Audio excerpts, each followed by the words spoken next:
Namaste. Hi there.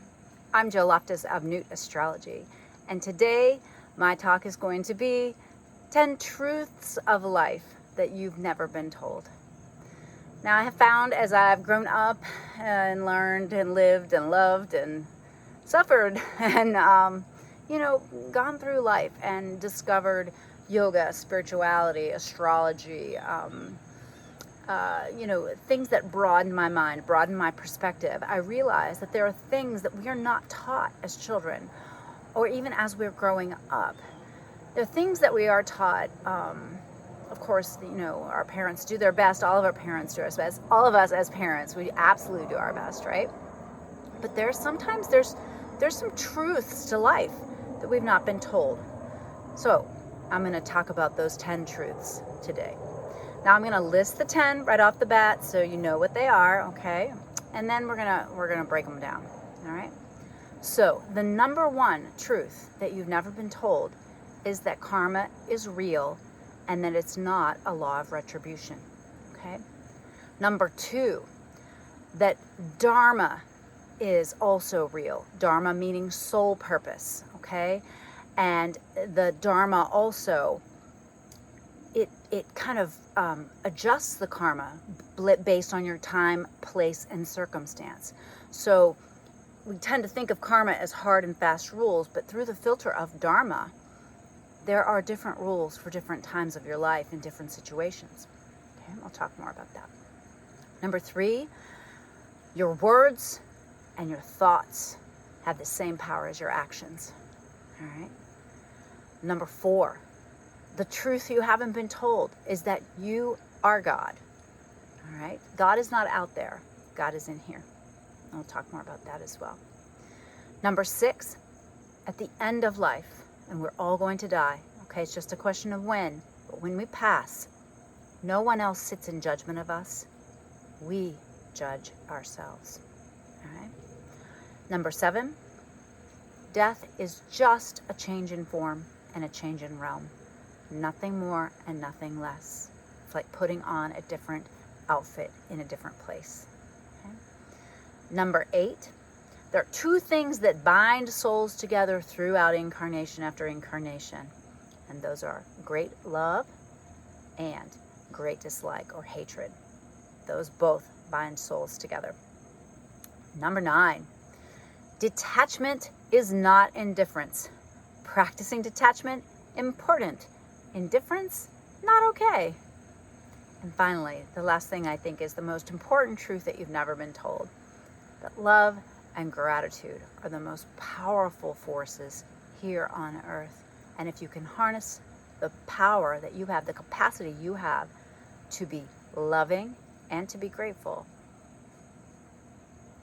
then you can conquer anything. All right, so let's break it down. So when I talk about karma, karma is an impersonal law, all right? It says that whatsoever you do, say, or think returns to you, all right? So whatever you put out in the world comes back.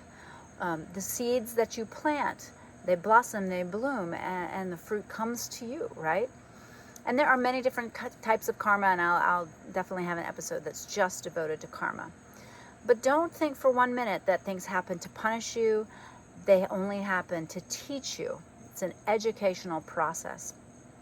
But when we talk about Dharma, number two, Dharma introduces this concept of time, place, and circumstance. Example, ahimsa, the yogic yama of non-violence. Not being violent, right? Very important, very important. The karmic repercussions of violence, whether that be physical violence, verbal violence, or mental violence, is very, very difficult. But through the filter of Dharma, there may be times when you need to harm. We have to eat, right? I mean, I pull the carrot out of the ground, I'm killing it, right? I chew it up and eat it, I'm killing it, right? You need to eat. Let's say someone tries to attack you. Are you just supposed to let them beat you senseless? No, you are to fight and fight back vigorously, right? So it's all based on time, place, and circumstance, all right? And that makes it much more complicated when we talk about right and wrong, because there's the right thing at the right time and the wrong thing at the wrong time. right? It's much more nuanced, all right? And this brings me to the third one. Your actions have great import, right? People can see it. It's physical. It's in the world, right? But your words also have great impact, and your thoughts.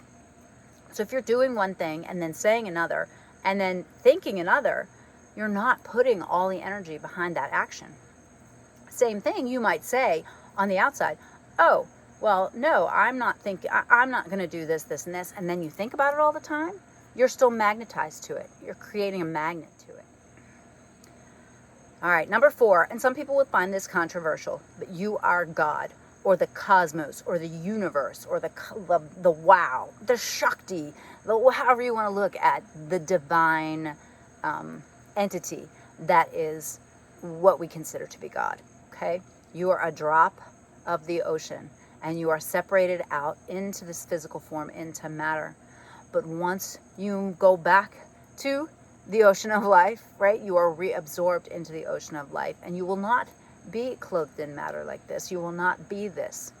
So understanding this makes it so that you have many, many additional responsibilities, but also so that you cannot blame, or you cannot wait to decide that someone else is in charge of your life. You're in charge of your life. And the circumstances all kind of go back to karma. Now, I know that can be a really hard concept for people, especially to see perhaps someone who's suffering, an innocent like a child, experiencing something terrible. I mean, it's very hard to believe or find faith in that concept when something like that is happening. But indeed, these are larger karmic cycles. Souls are experiencing lessons, and I would say in circumstances like that, no matter what the karma is, you always have the free will to choose not to do evil, all right? And so that is what people need to do. Even if someone has the karma to learn that difficult lesson, you should not be the person who delivers that difficult lesson. You have the free will to stop yourself from being the bringer of somebody else's negative karma. All right. And so now that we're talking about the fact that we are the divine, you're not your body. You're not your body, okay? This is not who you are, okay? It is just like a really cute outfit that you put on for this lifetime, okay? And the body is at the same time very crude, but yet a very intricate, amazing thing. And we choose to have bodies. We choose to come here to learn lessons, to have experiences, and to enjoy the sensory pleasures of having a physical body. So, enjoy it while you have it. It's like a really awesome sports car that you've been given, and you only have it for a certain amount of time. Like, have fun with it. All right. Number 6, when you move on, when you go to the next realm, you're not going to sit in judgment by anyone else but you. No one else knows whether you've... Say hi, Jimmy. No one else knows whether you've acted with integrity, right? No one can see into your heart and know. There's this beautiful, I'll probably mess this up, but my business is Nut, Astrology, Nut, the goddess, the Egyptian goddess of the heavens. And so there was this, depicted in a lot of the Egyptian art, they have this image of a scale, and you're weighing someone's heart to see what level of heaven or the hell realms that you would go to. And really the only person who considers that, who really weighs that and comes out of this and looks back and says, I did the best I could, or I didn't do so well with that, that's only you. Want to say hi? For the cat lovers. She says, no, I want you to pet me. Number 7, death is, that was number 7. Number 8, love and hate can bind souls together. So you, I'm sure, have met people that you remember. You're like, wow, how do I kind of know you? And we have this really deep connection. Or some of you might even remember, but we tend to incarnate in these little groups, little soul pods, and we agree to have different experiences together. And, if you really love somebody and care for them, then often you will continue to dance with them throughout the realms. But the same strength of energy is created when you dislike someone. And so then you have to continue to incarnate with this being. And like, let's say you have trouble with your mom. Next incarnation, maybe she'll be, or you'll be the mom and she'll be the daughter, right? I mean, so you've got to really pay attention to the fact that you're creating this strength of energy, of connection when you feel really negative thoughts about somebody, okay? And that's another, we'll talk sometime about invidia, the spiritual disease of someone being jealous or upset at you and harming you through that negative energy.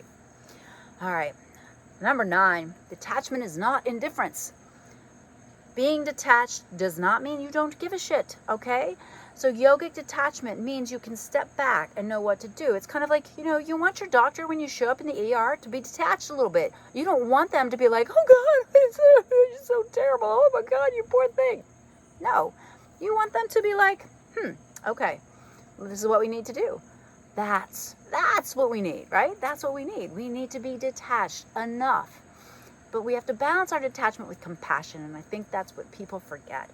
Balance the detachment with deep compassion.